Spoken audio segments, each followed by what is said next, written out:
Solution, solution को आप लोग बहुत पहले से पढ़ रहे होंगे, 5th क्लास से आपने सॉल्यूशन पढ़ा होगा। तो देखिए सॉल्यूशन क्या होता है।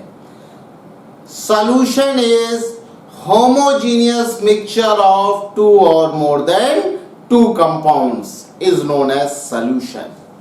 Solution is homogeneous mixture of 2 or more than 2 compounds. Solution is homogeneous mixture of 2 or more than 2 compounds. यहां पर homogeneous वर्ड बहुत इंपॉर्टेंट है। होमोजीनियस का मतलब देखिए क्या होता है। होमोजीनियस,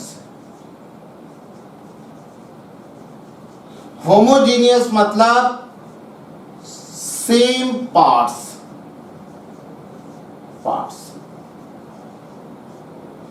ऐसा मिक्सचर जिसके सारे पार्ट सेम हो। होमो मतलब सेम, जीनियस मतलब पार्ट्स। इसका मतलब है सेम, सिमिलर, और इसका मतलब है पार्ट्स। ऐसा मिक्सचर जिसके सारे पार्ट सेम हो उसे हम होमोजीनियस बोलते हैं। हर मिक्सचर को होमोजीनियस नहीं बोलेंगे, उसी मिक्सचर को होमोजीनियस बोलेंगे जिसके सारे पार्ट सेम होंगे। जैसे देखिए यहां पर हम लोग एक मिक्सचर बना रहे हैं, किसका? वाटर प्लस शुगर, वाटर और प्लस शुगर का मिक्सचर है। तो अभी इसमें क्या होगा, इस मिक्सचर में शुगर का कंपोजिशन हर जगह सेम होगा। मतलब आप यहां से ले लें सैंपल 1 और यहां से ले लें sample 2। Sample 1 and 2, sample 1 and sample 2,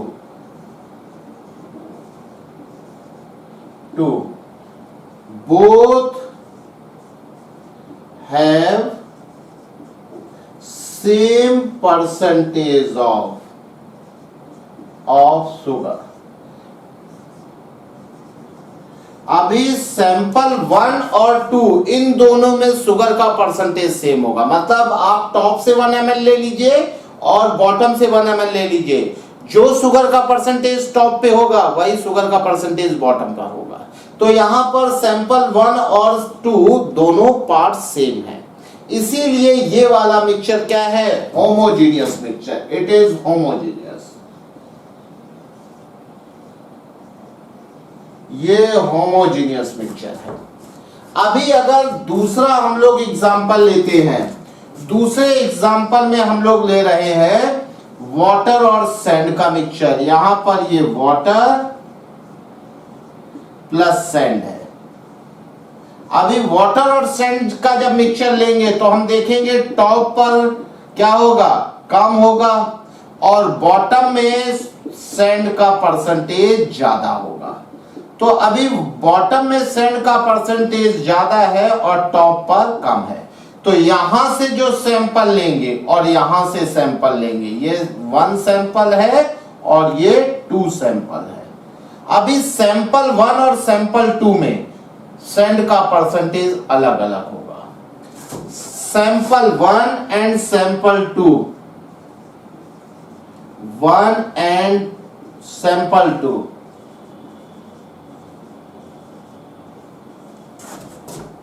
have different percentage of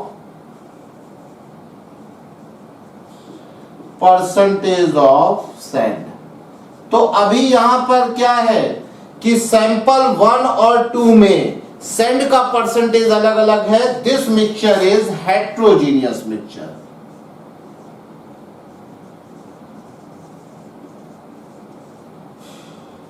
ये मिक्सचर हेट्रोजीनियस मिक्सचर है। अभी जो मिक्सचर हेट्रोजीनियस होगा, हेट्रो मतलब डिफरेंट, जीनियस मतलब पार्ट। हेट्रो मतलब डिफरेंट और जीनियस मतलब पार्ट, मतलब जिसके हर पार्ट अलग अलग होगा। किसके रिस्पेक्ट में? उसके कंपोनेंट के कंपोजिशन के रिस्पेक्ट में, तो ऐसा मिक्सचर हेट्रोजीनियस होगा। ये सॉल्यूशन नहीं है, solution is homogeneous mixture, this mixture is known as solution, it is solution. तो अभी सॉल्यूशन क्या होता है?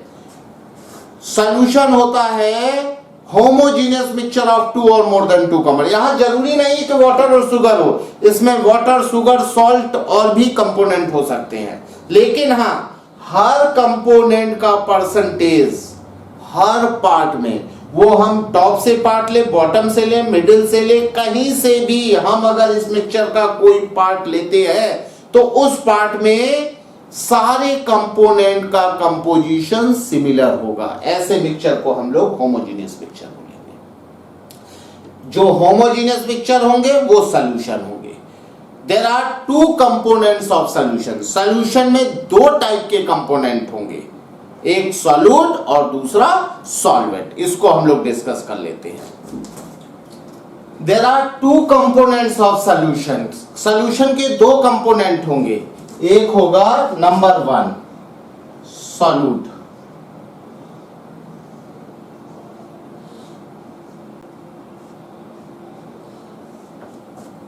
सॉल्यूट वो कंपोनेंट्स होते हैं जिनका फिजिकल स्टेट चेंज हो जाता है। सॉल्यूट अपना फिजिकल स्टेट चेंज करके सॉल्वेंट के फिजिकल स्टेट में आ जाते हैं और सॉल्यूट का वॉल्यूम भी डिसअपीयर हो जाता है। Solute changes its physical state. Solute changes its physical state. Physical state.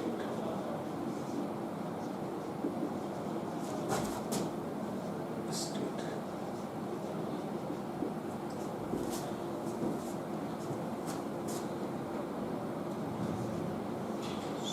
Solute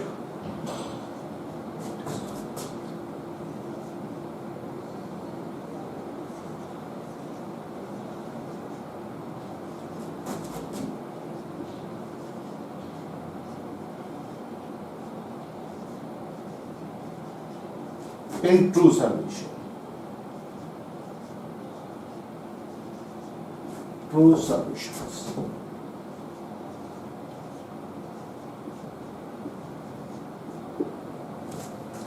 solute changes it's physical state. Solute हमेशा अपनी फिजिकल स्टेट चेंज करके सॉल्वेंट की फिजिकल स्टेट में कन्वर्ट हो जाता है और सॉल्यूट का वॉल्यूम भी डिसअपीयर हो जाएगा।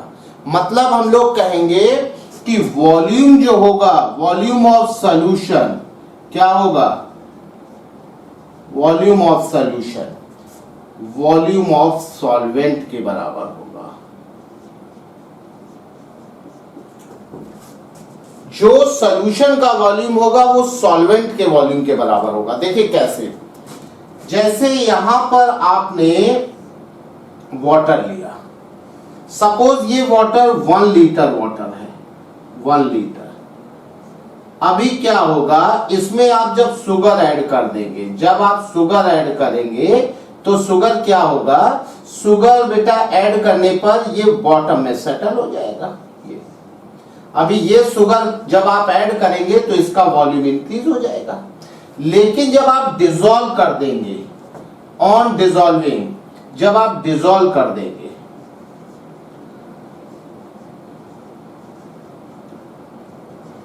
जब आप डिसॉल्व कर देंगे तो क्या होगा, जो सॉल्यूशन बनेगा वो सॉल्यूशन 1 लीटर ही बनेगा। ये सॉल्यूशन हो गया। तो यहां पर जो सॉल्यूशन बनेगा ये 1 लीटर सॉल्यूशन होगा। जो सॉल्वेंट का वॉल्यूम था 1 लीटर, ये जो वॉल्यूम था ये एक्स्ट्रा वॉल्यूम किसका है, सॉल्यूट जो आपने शुगर डाला है जो बॉटम में सेटल है, उस शुगर का वॉल्यूम इंक्रीज हो गया। लेकिन जब आप डिसॉल्व करेंगे तो ये फिर से डिक्रीज होके सॉल्यूशन आपका 1 लीटर ही बनेगा। मतलब जो सॉल्वेंट का वॉल्यूम था वही सॉल्यूशन का वॉल्यूम है। इसका वॉल्यूम, शुगर का वॉल्यूम डिसॉल्व करने पर क्या होगा, डिसअपियर हो जाएगा। यहां पर शुगर सॉलिड स्टेट में, जो शुगर है वो किसमें है, सॉलिड फॉर्म में है, लेकिन जब सॉल्यूशन बन जाएगा तो शुगर भी लिक्विड फेज में आ जाएगा। शुगर के मॉलिक्यूल भी मूव कर पाएंगे। लिक्विड फेज क्या होता है, लिक्विड फेज में लिक्विड पार्टिकल अपने वॉल्यूम के अंदर मूव कर पाते हैं, यहां शुगर मॉलिक्यूल भी वाटर में मूव कर पाएंगे, यानी कि शुगर की जो सॉलिड फिजिकल स्टेट थी वो सॉल्वेंट की फिजिकल स्टेट में आ गई। कुछ बुक्स में ये लिखा है कि सॉल्यूट वो होता है जो लेस एक्सटेंट में होता है, जो लेस अमाउंट में होता है। ये बात सही है कि जनरली जो लेस एक्सटेंट में होगा वो क्या होगा, सॉल्यूट होगा। जनरली सॉल्यूट लेस एक्सटेंट में होते हैं, लेकिन ऐसा नहीं है कि सॉल्यूट हमेशा कम अमाउंट में ही हो। देखिए एक एग्जांपल हम देते हैं, 1 ml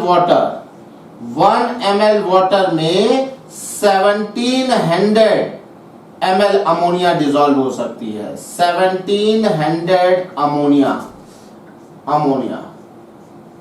एट STP पर हम डिसॉल्व कर सकते हैं।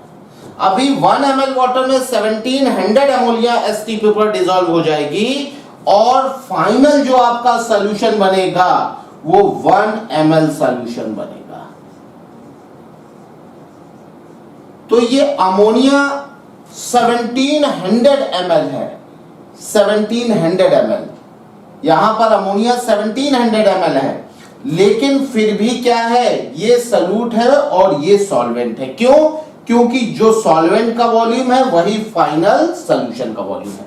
यहां पर ये सॉल्वेंट है और ये है सॉल्यूट।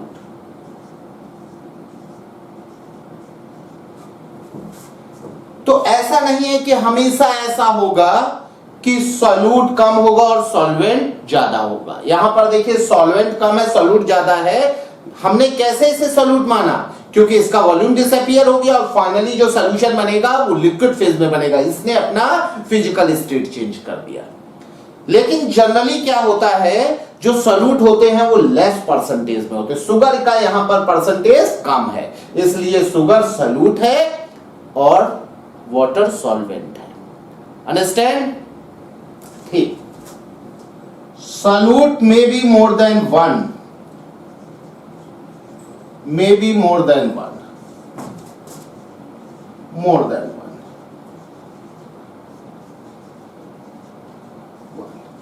एक से ज्यादा सॉल्यूट हो सकते हैं। ऐसा जरूरी नहीं है कि सॉल्यूट एक ही होगा, एक से ज्यादा सॉल्यूट भी हो सकते हैं। जैसे वाटर में अगर हम मिक्स करेंगे शुगर, ये वाटर है और इसमें हमने मिक्स किया क्या, शुगर मिक्स किया और सॉल्ट मिक्स किया,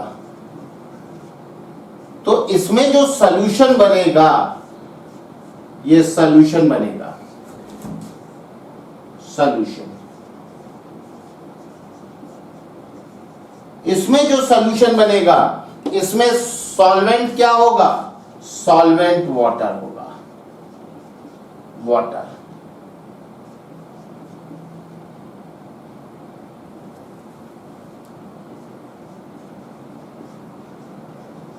और सॉल्यूट क्या होगा, सॉल्यूट होगा शुगर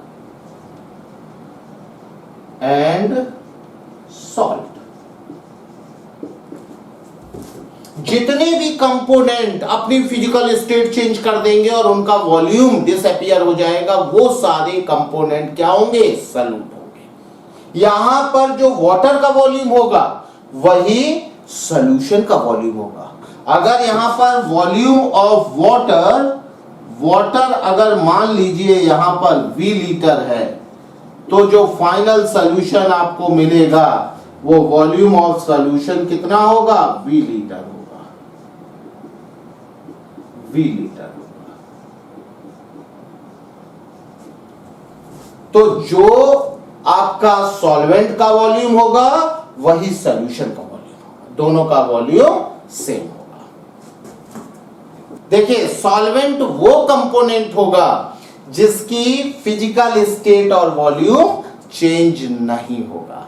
मतलब हम लोग ये कह सकते हैं जो वॉल्यूम होगा सॉल्यूशन का वही वॉल्यूम किसका होगा, वॉल्यूम ऑफ सॉल्वेंट होगा। और physical state of solution is same as physical state of solvent. Physical state of solution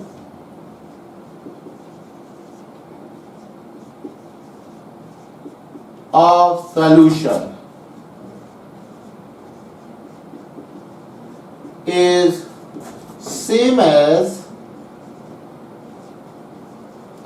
physical state of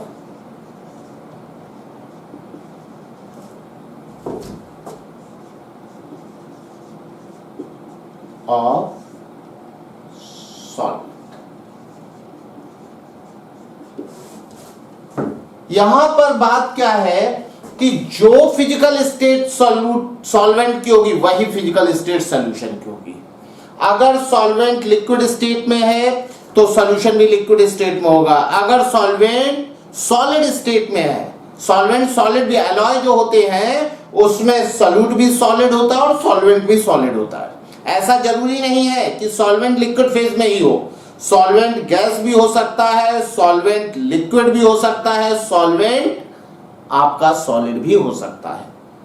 यहां पर सॉल्वेंट सॉलिड लिक्विड गैस में से कुछ भी हो सकता है, लेकिन जो सॉल्यूशन बनेगा वो उसकी फिजिकल स्टेट वही होगी जो सॉल्वेंट की फिजिकल स्टेट है और वॉल्यूम वही होगा अगर ट्रू सॉल्यूशन है। सारे सॉल्यूशन ट्रू सॉल्यूशन नहीं होंगे, लेकिन अगर ट्रू सॉल्यूशन है तो फिर volume of solution is same as volume of solvent.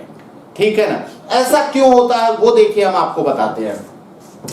होता क्या है कि जब आप शुगर को वाटर में ऐड करते हैं, ये हमारा वाटर है, वाटर अभी वाटर है आपका सपोज V लीटर,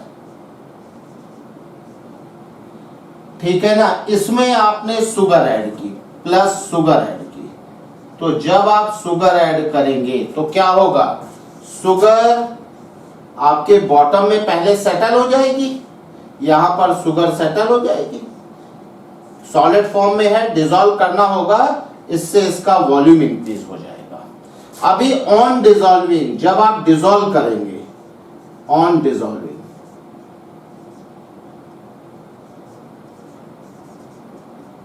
क्या होगा, जब आप डिसॉल्व करेंगे तो डिसॉल्व करने में क्या होगा, जो आपका सॉल्यूशन बनेगा वो वही बनेगा जितना वाटर का सॉल्यूशन, मतलब वॉल्यूम ऑफ सॉल्यूशन, ये सॉल्यूशन बन गया तो volume of solution is equal to volume of solvent, solvent के वॉल्यूम।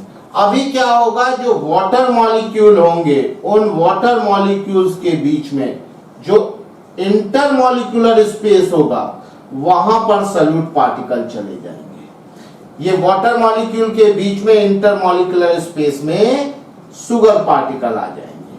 अभी शुगर पार्टिकल वाटर मॉलिक्यूल के इंटरमॉलिक्यूलर स्पेस में है, इसीलिए शुगर का वॉल्यूम डिसअपीयर हो जाएगा। ये वाटर है, H2O का मॉलिक्यूल है और ये शुगर मॉलिक्यूल है। तो यहां पर शुगर के मॉलिक्यूल किसमें चले गए हैं, वाटर के इंटरमॉलिक्यूलर स्पेस में चले गए।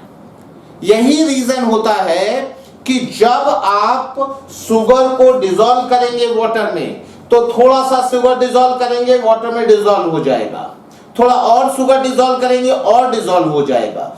जब एक स्टेज ऐसी आएगी जब सारे इंटरमॉलिक्यूलर स्पेस शुगर के पार्टिकल से फिलअप हो चुके होंगे, उस स्टेट को हम बोलेंगे सैचुरेटेड स्टेट, और ऐसे सॉल्यूशन को सैचुरेटेड सॉल्यूशन बोलेंगे। सैचुरेटेड सॉल्यूशन मतलब no more solute can be dissolve. उस केस में क्या होगा कि जो वाटर के सारे इंटरमॉलिक्यूलर स्पेस होंगे वो शुगर पार्टिकल से फिलअप हो गए होंगे। ठीक है, तो देखिए saturated solution, saturated solution no more solute can be dissolve. उसका रीजन ये होता है कि जो सॉल्वेंट के इंटरमॉलिक्यूलर स्पेस होते हैं वो सारे इंटरमॉलिक्यूलर स्पेस सॉल्यूट पार्टिकल से फिलअप हो जाते हैं। इसका रीजन ये है, all intermolecular space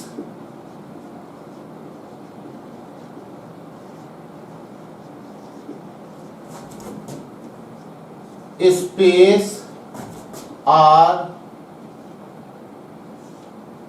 filled by solute particles.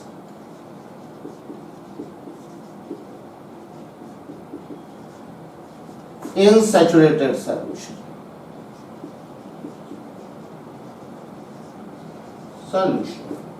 सारे इंटरमॉलिक्यूलर स्पेस सैचुरेटेड सॉल्यूशन में भर गए होते। सॉल्वेंट के जितने भी इंटरमॉलिक्यूलर स्पेस होते हैं सारे इंटरमॉलिक्यूलर स्पेस भर जाते हैं। लेकिन एक बात ध्यान रखिए, अगर हम टेम्परेचर इंक्रीज कर देंगे तो क्या होगा, इंटरमॉलिक्यूलर स्पेस बड़ा हो जाएगा, ज्यादा सॉल्यूट पार्टिकल उसमें आ पाएगा, तो और अधिक सॉल्यूट डिसॉल्व हो सकता है, क्योंकि जो सॉल्वेंट पार्टिकल होंगे उनके बीच का सेपरेशन बढ़ जाएगा। On increasing temperature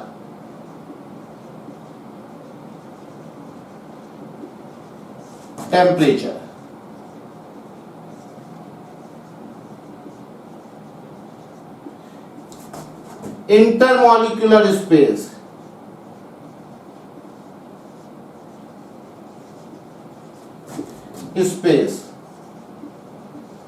increases.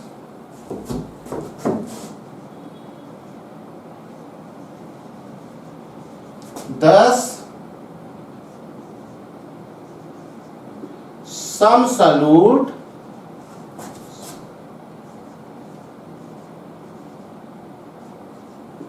can be dissolved.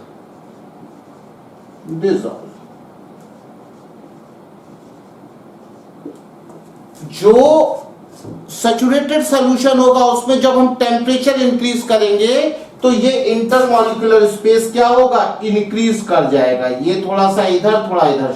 जब इंटरमॉलिक्यूलर स्पेस इंक्रीज कर जाएगा, वॉल्यूम एक्सपेंशन होगा, तो बीच का जो स्पेस है वो बढ़ जाएगा, जिससे थोड़ा और सॉल्यूट डिसॉल्व कर सकते हैं। तो जब हम सैचुरेटेड सॉल्यूशन को हीट करते हैं तो उसमें थोड़ा सा और सॉल्यूट डिसॉल्व हो जाता है। ये बात आपको समझ में आई। अब हम लोग बात कर लेते हैं कंसंट्रेशन ऑफ सॉल्यूशन की।